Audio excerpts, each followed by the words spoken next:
All right, from the fabulous Sterling Club in downtown Las Vegas, off strip, of course. Are You Killing It?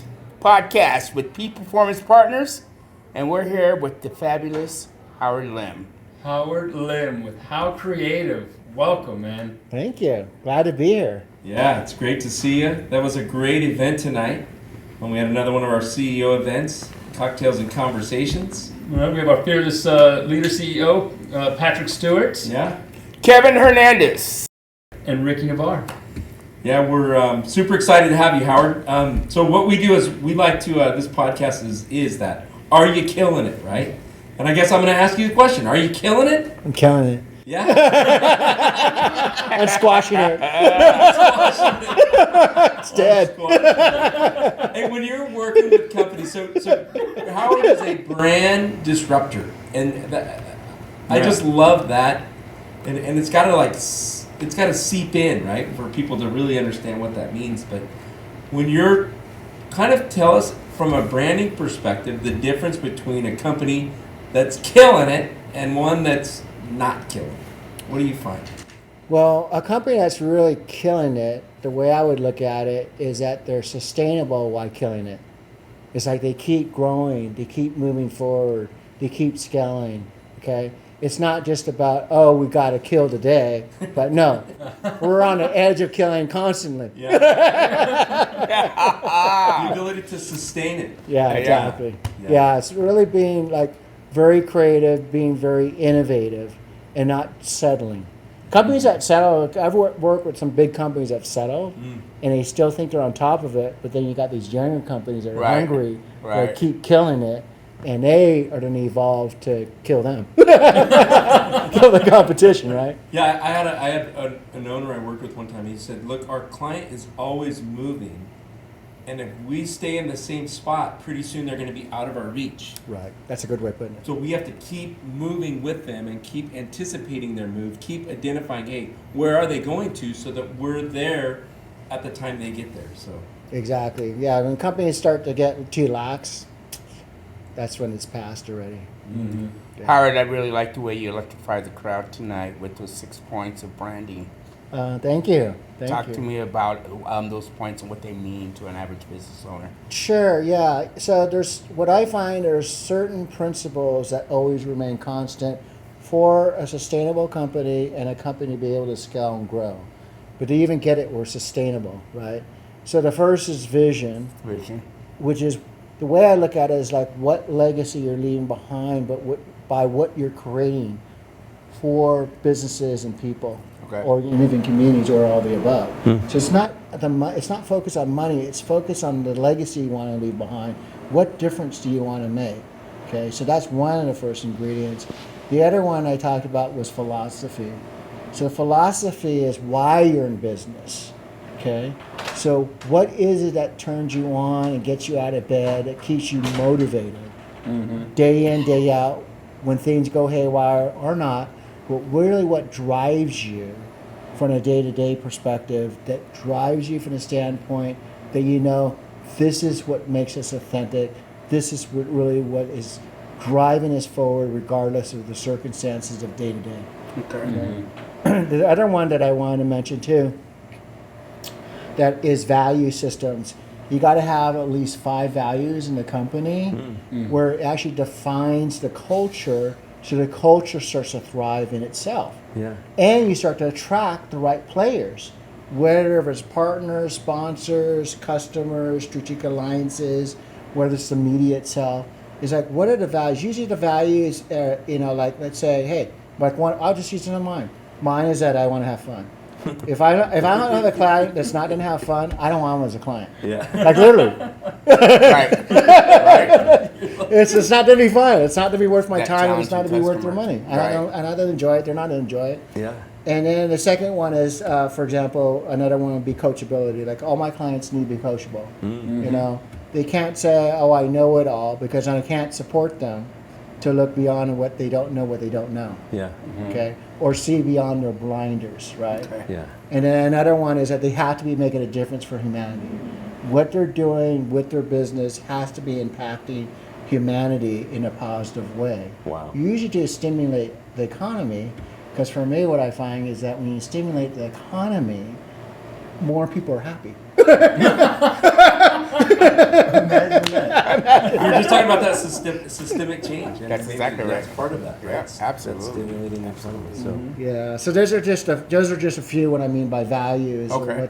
What's important to what the three of you. There's commonality, right? Yeah. What are the values that hold you as glue that is part of your energy?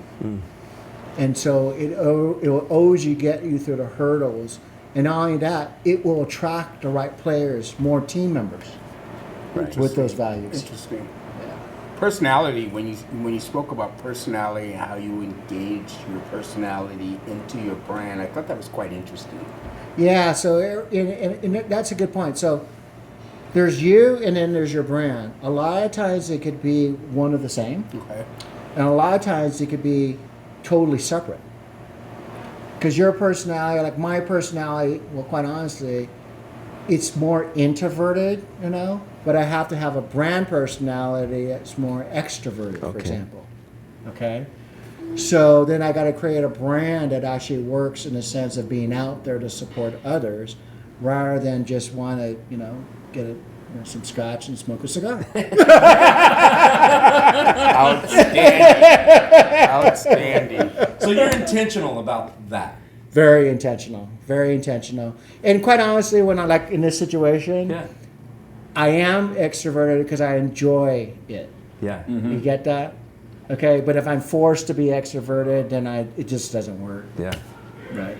So the brand has to project that extroverted side that is part of me when it's in the right environment where I can let go my guard. Yeah. That's really it. Wow, interesting. So another question I have, and this has to do with budgets and marketing, right? Because I know that falls right in line. How do you distinguish with a business owner who you want to build their brand, and obviously there's costs related to building that brand, right? But their conception from the money they're spending for branding, they think they need to get leads from, and you're actually building that awareness through that brand, right? Right. How do you talk to a business owner and work with them to differentiate and make sure they're spending their money the right way? Well, that's a great question too. The first thing is to find out what is their overall vision. Okay. What is it they really want for their company, and how do they foresee it in the future? Yeah. And then the bigger question then is, what is it costing them by not doing it right? By putting the cart before the horse and by doing things That's a tactically rather great than point. strategy. That's a great point. Yeah. If you want to win the World Series, or you want to go to the Super Bowl, you better believe you got to be strategic. Okay. It just doesn't happen. Even to be an athlete and getting trained, are you playing at junior high school level, college level, or pro level? You want to play pro, you got to be strategic, right? You can't be haphazard. And you got to be mentored in an appropriate way to be trained to be able to last, be sustainable. Yeah. So most owners, because they get their either their product, their service, right, and then what they do is they come up with a name, right? They throw a couple signs up to create a logo, and they go, all right, that's my brand, right? Right. And then they're off pushing whatever their product or service is. And then, so how would you change that from a branding perspective? Okay, so what you're talking about is how most companies do it. You're absolutely right. But if they want to get, if You they're, should address like 80% of business. 99% of business. but if your objective is to get to the end zone and then ultimately get to the Super Bowl, Yeah. you can't play that way. Yeah. It's not a playbook that's going to get you there. Wow. It might get you to the 10-yard line, and then you'll probably penalize 5 yards by an interception or something, right? Yeah. It actually what makes me ask, how many times have you seen companies start off that way and then spend so much money, so much time, so much effort, energy, and then have to redo it, have to come up, like, rebrand, Right. and Every company I've come across have done it that way. Yeah. And it's just simply because they lack that understanding and knowledge. Okay, so they don't know what they don't know. Yeah. They literally don't know what they don't know, and they had their blinders on because this is not taught in school. This Yeah. is just through, discovery over time and experience and knowledge from that standpoint.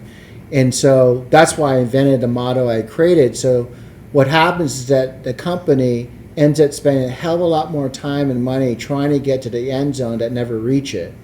But if they had the proper strategy to begin with, they could reach a lot quicker and spend a hell of a lot less Yeah. and get where they want to go when it comes to revenue and get higher revenue than they thought. Yeah. And I have a bunch of case studies that show that Yeah. to prove that it's a strategy based on science and business, not just based on, we want to have it look a particular way, okay, aesthetically. That plays a part in it, but underneath that engine, like a Ferrari, you got to make sure that engine is well tuned. Right. And it's like the precision of that is like to win Formula One races.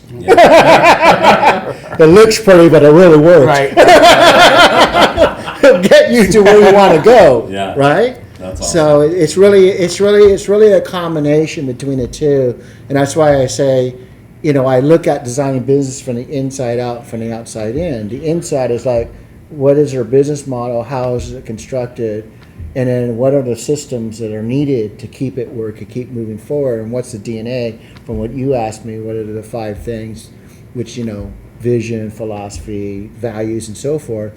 What's going to make it where you could build a strong building? Another way of putting it, you have the right foundation to build a very tall building. Yeah. And without that foundation, you are going to crumble and keep crumbling and keep crumbling, and that's going to cost you so much time and money. And then unfortunately, the next company next to you, your competitor, they ain't doing it right. Okay, unfortunately, Well, they're going to take up the market space. Yeah. no. Help educate me. I'm a business owner, and I'm going to throw some platforms. Let's play a little game here. Sure. I'm going to throw some platforms at you. You tell me whether it is lead gen or branding awareness. Okay. Yellow Pages. Yellow Pages, I have to say, are both. Because you could cross that ad over and over and over again going through the Yellow Pages. Right. Okay, so you're getting that awareness. And the ad itself can position itself as a lead gen. Like call now and get 10% off. I'm just making this up, right? Yeah. But the point being is it could act as both in that case. Okay. Because you have to look from the experience of the end user, how they treating that media. Okay? If it was, let's say, a direct, like something coming in my email as being direct, Okay. well, then that is a lead gen. Okay. So that was my next platform was like a drip campaign, an email, right? Right. What about a billboard? Billboard, generally speaking, would be brand awareness. My website. Website is definitely should be both. No, sorry. Both, What here- are most? Okay, most or neither.